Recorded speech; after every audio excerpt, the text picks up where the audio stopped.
자, 주문했던 피규어가 도착했습니다. 그대로 박스에서 꺼내서 관찰을 좀 하는 거죠. 혹시나 도색이 잘못된 곳은 없나, 이염이 된 곳은 없나 하고 말이죠. 깔끔하게 온 걸 확인하고 진열장 안에 딱 넣어둡니다. 자, 이쁘다 야. 역시 미소녀는 빵이야. 취향에 맞게 디자인된 미영의 캐릭터를 보면서 감탄에 빠집니다. 일주일, 아니 한 달 정도 눈에 비치는 아름다움이 지속되는 시간이에요. 그 이후에는 다른 예쁜 피규어 나오면 또 사러 가는 거죠. 지갑이 활짝 열립니다. 그죠? 물론 이 행동이 임자가 있는 건 아닙니다. 사고 수집하는 거는 당연한 행동이죠. 다만 이제 이게 모으고 쌓고 하다 보면은 나의 머릿속에서 잊혀지기 마련이에요. 자, 그러면 나한테도 가치가 없어 보이는 것들 혹은 가치가 깊어 보이지 않는 것들은 남이 보기에도 가치가 높아 보이지 않다는 거죠. 간단히 말해서 흔히 말하는 장난감 정도로 보인다는 거죠. 그러니까 명절에 종종 일어나는 일들이 있습니다. 고모가 와서 조카들 주라고 말을 한다거나 어느 날 어머니가 싹 쓸어다가 당근에 또 판다거나 생각만 해도 좀 깝깝한 일들이 많이 있습니다. 그죠?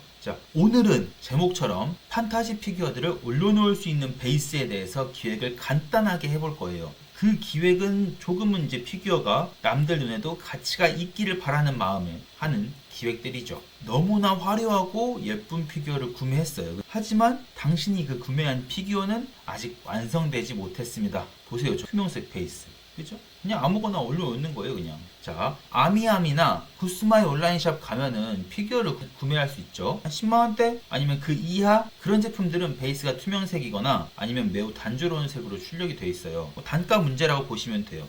어떤 건 없기도 합니다. 참고로 저기 참고 피규어들을 보시면 아시겠지만 둘 다 판타지 장르의 애니메이션에 등장하는 캐릭터들입니다. 한 명은 마리카라고 해서 이제 되게 힘 좋은 미소녀지만 몸매도 엄청 좋죠, 그죠? 한 명은 마르실, 잘 알죠? 개그 캐릭터니까. 피규어가 판매될 때 같이 동봉되는 베이스가 있습니다. 그런 것들은 좀 단순할수록 좋아요. 투명할수록 제일 베스트죠. 우리는 이제 이 피규어와 동봉된 베이스가 같이 올라가는 간단한 베이스를 기획해 볼 거예요. 만드는 게 아니에요. 정말 구상만 해보는 거예요. 그것만으로도 재미있으니까요. 사진에서 보이는 것처럼 코노스바의 66 피규어가 있습니다. 이게 10주년 제품입니다. 초록색 단상에 올라가 있죠. 금액 자체가 되게 좀 저렴한 제품이더라고요. 한 9만원? 근데 이제 코노스바의 길거리 같은 경우에는 지금 보시면 알다시피 이렇게 돌바닥으로 되어 있어요. 돌 연결하게 되어 있는 거죠. 자, 근데 이 벽돌들을 봤을 때 생각해 봅시다. 우리가 만들기 쉬운가 안 쉬운가 라고 했을 때 개인적으로 봤을 때 쉬워 보여요. 왜냐면은 스티로폼을 깎는다거나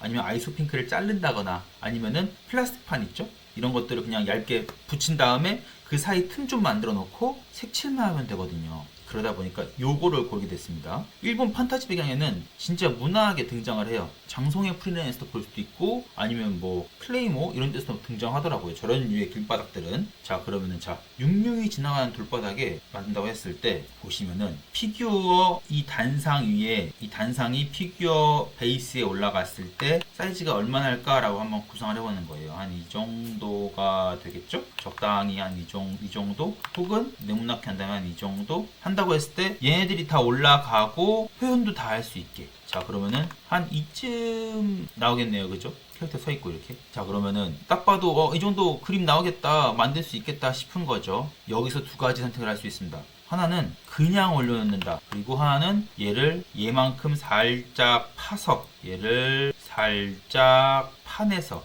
맞나요? 살짝 이렇게 파내는 거죠. 판에서 베이스를 넣는 거예요. 자, 그러면은 파냈을 때 효과는 무엇이냐라고 하면은 파게 되면은 그 안에 이만큼 잘려가가지고 얘가 쏙 들어가요. 쏙 들어가면은 이제 선택들이 또 생기겠죠. 얘를 똑같이 돌판을 넣어서 만들어주냐. 여기 좀 되게 애정이 더 깊으신 분들이겠죠. 아니면은 이거 건드리고 싶지 않다. 그냥 넣거나 올려놓고 싶다. 이렇게 생각하시는 분들 계세요. 그래도 돼요. 그것도 선택입니다. 그죠? 근데 아까 말씀드린 것처럼 저렇게 만들어 놓으면은 다른 캐릭터들이 와서 쓸 수도 있을 거예요. 왜냐면 일본풍 판타지에 나오는 돌바닥을 최대한 만들어 보려고 한 거니까요. 자, 그러면은 그런 생각을 가지고 피규어 베이스를 한번 구상해 본 겁니다. 그죠? 자, 자, 그럼 이제 다른 예시를 한번 보여드릴게요. 자, 보시면은 이제 베이스를 파지 않고 그냥 올려놓은 피규어의 예시를 좀 보여드리겠습니다. 아까는 단상의 색깔이 있었잖아요. 하지만 얘는 이건 투명하죠? 이 투명한 베이스를 갖고 있는 피규어들은 아까 보였던 마리카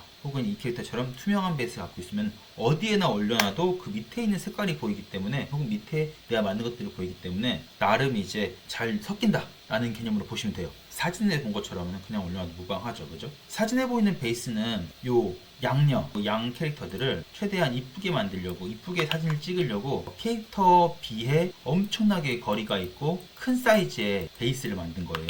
이게 이렇게 하면 좋은 게 뭐가 있냐면 이 캐릭터가 아니더라도 여기에 마리카가 온다거나 아까 마르실이 온다거나 여기에 어떤 캐릭터들이 가도 규모가 크기 때문에 우리 보통 스튜디오 있죠? 사진 찍는 분들이 가가지고 스튜디오 쓰는 것처럼 그런 스튜디오 효과를 기대할 수 있어요. 캐릭터를 바꾸면서도 괜찮은 결과물이 나올 수 있게 찍을 수 있는 거죠. 이미 빛 같은 것도 이미 다 조정이 되어 있기 때문에 저 스팟이 베스트 스팟인 거잖아요. 저기에 캐릭터들이 앉아있는 것만으로도 서 있는 것만으로도 이쁜 사진을 얻을 수 있다는 얘기죠. 예시 사진은 너무 예쁘게 나와서 도리어 살짝 의욕이 죽을 수 있습니다.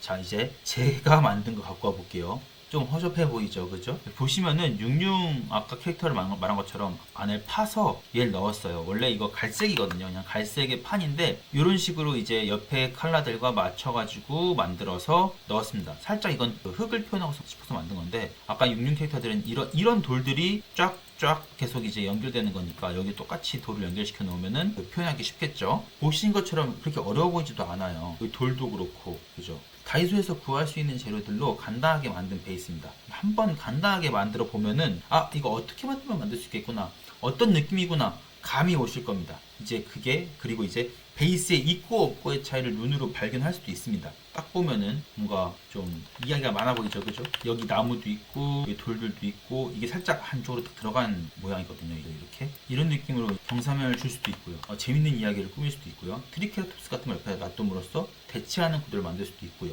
자, 이 영상이 좀 끝나면은 한번 가지고 있는 피규어와 어울리는 베이스를 한번 더 그려보면서 구상해 보시면 좋을 것 같아요. 그 그리는 것부터 시작하는 거거든요. 그리거나 혹은 이제 저런 이제 돌바닥들을 인쇄해서 그 위에 올려놓거나. 근데 이제 여기서 반론이 나옵니다. 베이스를 만드는 게 이렇게 쉽다라고 말씀을 드려도 사진에 있는 돌을 딱 보면은 근데 저거 자연물이잖아, 좀 어려워 보이는데 저거 내가 다 깎아야 되는 거야? 다 저게 쳐야 되는 거야? 라고 말씀하시는 거죠. 쉬운 게 아니야 라고 계속 말씀하시는 거예요. 그렇죠. 이게 원래 엄밀히 말하면 쉬운 게 아니에요. 원래 자연물을 모방하는 건 초보한테 쉬운 일이 아닙니다. 석재바닥도 그렇지만 보시면 절단된 돌, 시간이 지나서 파인 자국이나 마모된 모양들 같은 것도 쉽지 않아 보이죠, 그죠? 이럴 때 보여드리려고 제가 알론을 판매하고 있는 겁니다. 자, 사진 한번 보실게요. 주술회전 캐릭터 2명이 싸우고 있습니다. 근데 여기서 돌들 보세요. 살짝 그래도 자연물처럼 보이시죠, 그죠? 이런 것들은 이거 그냥 스티로폼으로 만든 거예요.